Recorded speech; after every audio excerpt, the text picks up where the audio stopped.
Well, welcome everybody back. You have to pardon the furnace is running in the background there. I want to show you what I've been doing. Not much. Been waiting for parts that don't ever arrive. But I started working on the emergency brake setup, and I come up with something I think that will work for me by using the existing short cables that I have. And this is what I come up with. You can kind of see there's a sleeve that I made. It's a piece of pipe. It slides over this piece of the emergency brake cable, and then I took a piece of angle iron and welded that sleeve to that, and I welded the angle iron to the frame. So that holds that piece of brake line in position. The problem was the brake line was too short. Now if you go on the other side here and look at it. And here you can see the rest of it. I'll try to zoom in here a little bit. And there's that sleeve. And you can see the clevis I made. The end of the brake line is in there with a pin through it. Okay. And then this is the original brake line holder. What I did is I got a small piece of pipe that fit inside that holder, and the inside diameter of that pipe is the same outside diameter of that rod, metal rod, 1/4 inch rod, and your 3/8 inch rod, I guess it is. And that fit perfectly inside that sleeve, and that sleeve fit perfectly inside that holder. So I put together a clevis, welded it on the end of that rod, stuck that through there, and everything is in position to work. And what I did on the end of the rod is I threaded it. By threading that rod, you can see it there, it's kind of fuzzy. Focus. That will put me in line, back this out, with this right here. This is the emergency brake setup. You can see it there. There's two broken off pieces. These are two rods that are the original, come off of here.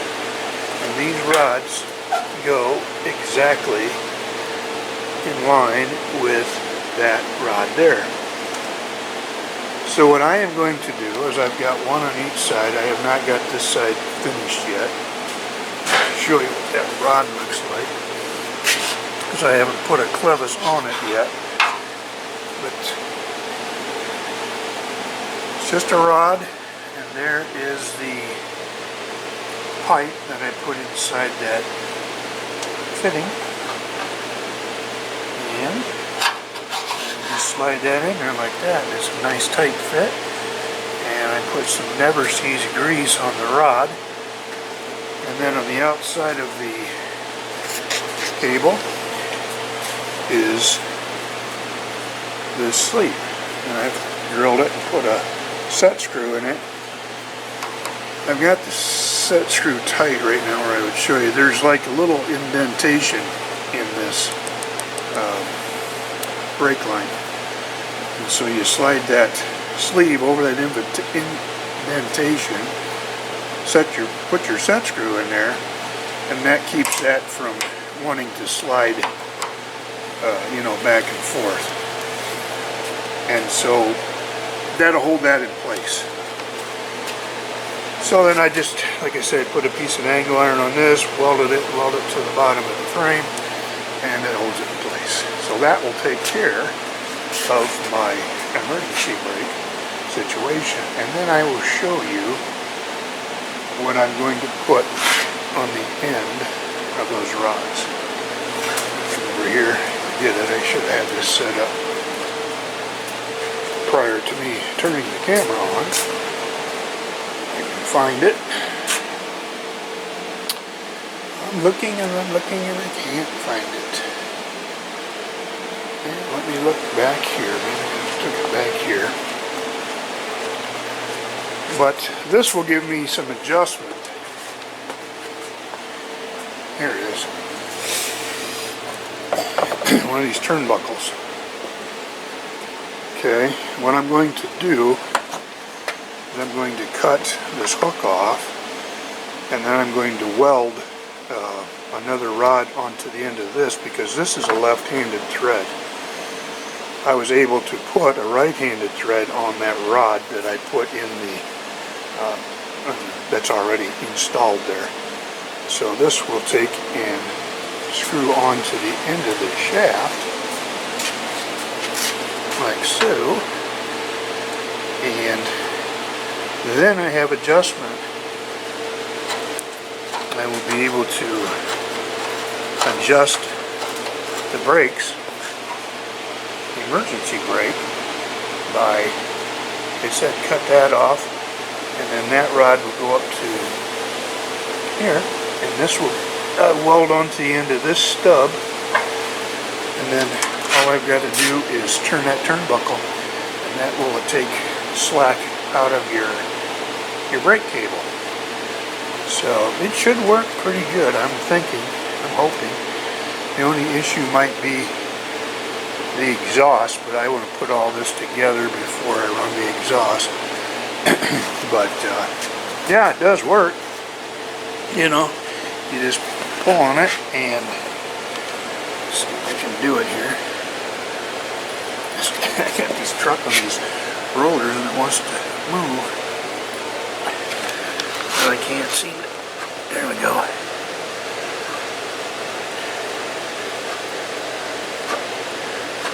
You can see it pulling out. So, and that actuates your emergency brake. So that's what we've gotten done so far. With that, I've got to do the other side yet. This is the transmission. Looks a little bit different, doesn't it? I've got it painted cast iron gray, and what I'm about to do, I got the top painted, and I realized that those pins are necessary. I actually cut the tip of them off, but I had to put them back in and then spot weld them on each side, so that this part of the shifter goes down in there, and you can see those grooves, that groove there, and that slides down over the top of those pins, and then you turn it and it locks it into position. I did not know that. I did not know how this thing came apart, so I just cut the pins off on the outside, pushed the pins in, and pulled everything out.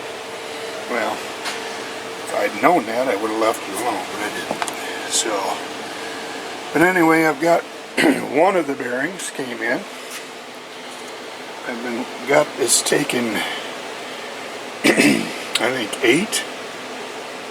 I got it yesterday. About 8 days to get that through the post office. I'm still waiting. Ordered both of them at the same time. They were ordered, shipped, and they're just stalled out. The last I saw, this one was in Cleveland, which is 2 hours away.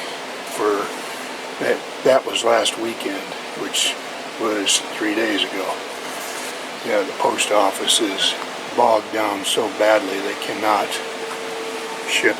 get anything on time at this point. So anyway, that is that. As soon as that part comes in, that bearing, we will start reassembling. What I'm going to put on this transmission is this. It's a clear coat, and we're going to put that on. I got a little heating pad there to warm it up. It's cold in here. And we're going to put that on there. That'll give it a little bit of a shiny surface, plus it'll keep it from any, you know, this is kind of a flat finish, obviously, so I'm thinking that you put the clear, it'll make it smoother, so maybe grease and oil won't want to stick to it as bad. And anyway, that's where we're at. So I've been able to do a whole lot. Colder weather. I finally got my little, I haven't put them in yet, but my little inserts here. Finally got those too. That's taken a couple weeks. Everything is slow, but everything is bogged down with the holidays and all that good stuff going on, so it really puts a damper on everything. So I had a question the other day about this shock. Gentleman commented that this piece here is actually supposed to go in that hole, and well, I suppose it could, because you do have another set of holes up here that you could probably move your shock back further so it would line up with that. But this plate that was on the front that I showed in my axle video was on it originally, so I put that back in place and everything works, so it should be fine. But anyway, thanks for watching all, and please subscribe if you haven't, and we'll talk to you soon. Well, there's what she looks like with a coat of clear. Boy, isn't it pretty? All nice and shiny. I got 2 coats of the gray paint. It's actually a high temperature paint. It's what I put on the manifolds. But anyway, then I took a can of clear, diamond clear or whatever, and put that on, and kind of hard to see, but you can kind of see it glitter in the light there. But yeah, she looks good. So let that dry up and maybe put another coat on and we'll be good to go.